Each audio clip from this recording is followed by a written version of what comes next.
video we're going to cover disguised quadratics. This is where a quadratic equation is hidden within another equation, hence disguised quadratics. So with this we're usually looking for the indices of these two variables. So notice how x to the power of 2, that squared is x to the power of 4, right? With the laws of indices, if you have a power and another power in a bracket, you multiply them to get 4. So in this example we can rewrite it as x squared minus 3x squared minus 4 equals 0. So here we have a disguised quadratic. So if we substitute y equals x squared, we can now substitute y into this equation. So we have y squared minus 3y minus 4 equals 0. And a quadratic equation we have. So we can solve this by like factorization, graphically complete the square, quadratic formula, whatever. I'm lazy, so I'm going to use my calculator. So we have 1 minus 3 minus 4. And so we have y equals 4 and y equals minus 1. And we've got y equals x squared here. So to find the value of x, we have x squared equals 4 and x squared equals minus 1. Now we know here x squared equals minus 1. We can't square root minus 1 and get a real solution unless we have a complex solution, which isn't covered here. So that hasn't got a solution. X squared equals 4. We can square root 4. And when we square root, we always have the positive and negative solution. So the answer to this is positive and negative 2. Even though this is a quartic, so it has x to the power of 4, we would have other solutions, but that doesn't mean they're all real. But we have 2 real in this occasion. So the next example, we have 4 to the power of x minus 10 times 2 to the power of x plus 16 equals 0. Now we're looking for a way to substitute and try and get 2 to the x. So notice if we rearrange 4, 4 is also 2 squared, right? 2 times 2 is 4. So we can write this as 4x equals 2. Right? It's the exact same thing. We just changed 4 to 2 squared. So if we put that back in, we have 2x, right? Because it's outside the bracket. If this is 2x, 2 to the power of 2x gives you 4 to the power of x. So 2 to the power of 2x minus 10 times 2x plus 16 equals 0. So we can substitute again. We have y equals 2x. So y squared equals 2 to the 2x. It's the exact same thing here with the brackets, right? So if we can substitute that back in and get a quadratic. So we have y squared minus 10y plus 16 equals 0. If we solve for y, again using any of the methods, but I'm lazy, so I'm going to use the calculator.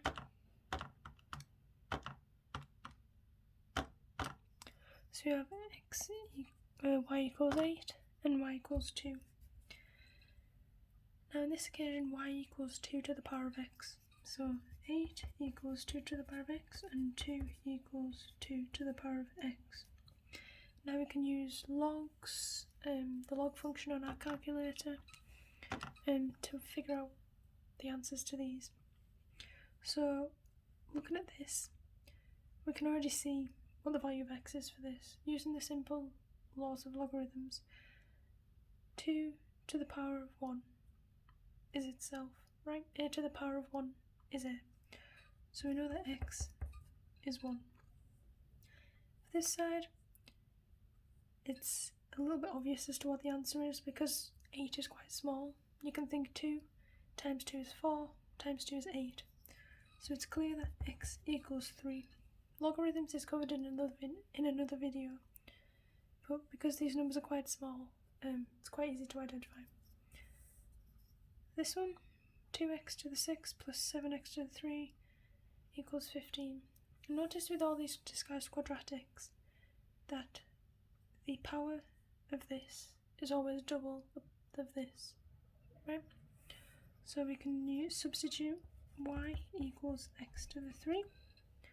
That means y squared, i.e. x to the power of 3 bracket 2, 3 times 2 is 6, equals x to the 6. So we have 2y squared plus 7y equals 15. To solve it, we minus 15 from both sides to get it to equal 0. And if we solve again, we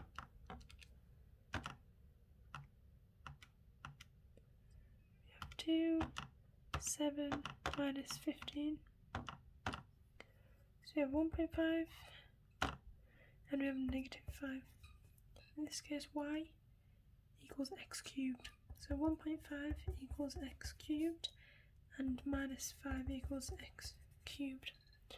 And then all we do is just take the cube root of both sides. So x equals, if we cube root, x equals 1.14 and x equals negative 1.71. This next one, we can see here we've got a x squared on the bottom. So an easy way to do this is just multiply everything by x squared. So we have x to the 4 minus 4x squared equals 2. And we get it here, we've got 4 and half of that is 2. So this is a sign of disguised quadratics. So again we have y equals x squared, y squared equals x to the 4. So if we substitute the y's in and make the equation equal 0, we've got y squared minus 4y minus 2 equals 0. Solving for y, we've got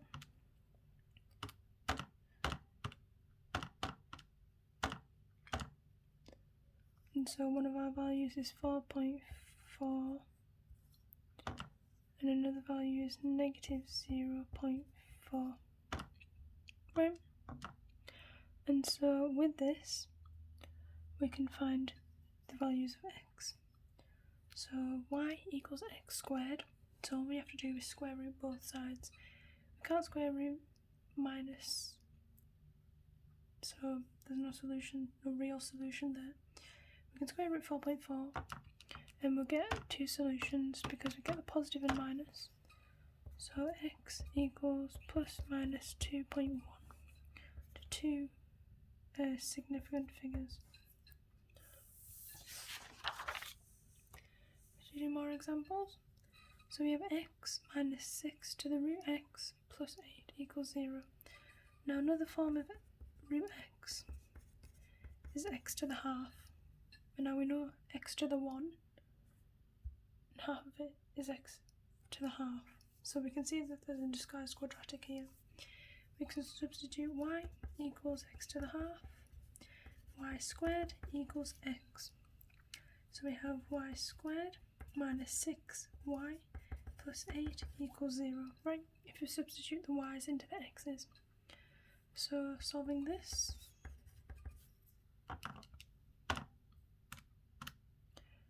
we have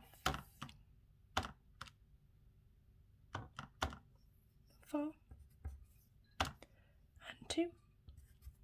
Now in this case, y equals root x, so 4 equals root x, 2 equals root x. and all we have to do is square both sides to get the value of x. X equals 16 and x equals 4. And there we have it. So the next one, we can see that y would equal x squared, right? And y squared would equal x to the 4.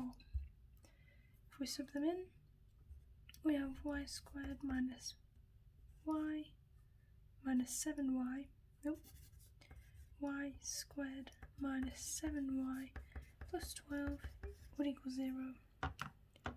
Solving this, you get y to equal 4.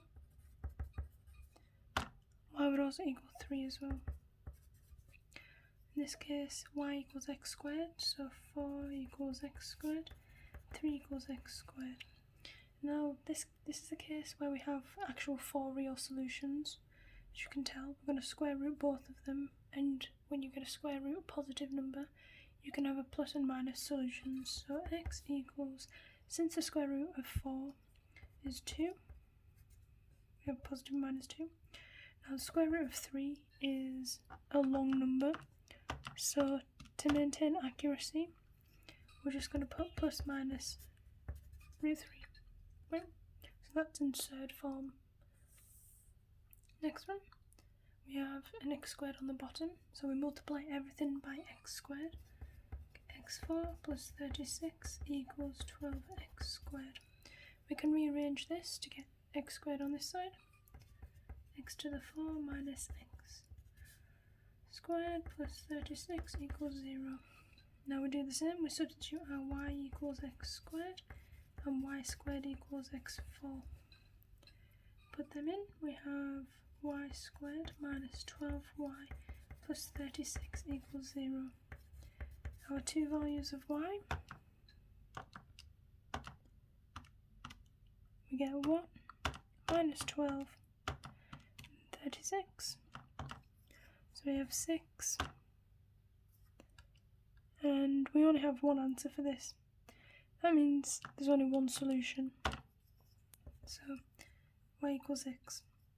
Now we know 6 equals x squared, so x would equal plus or minus root 6.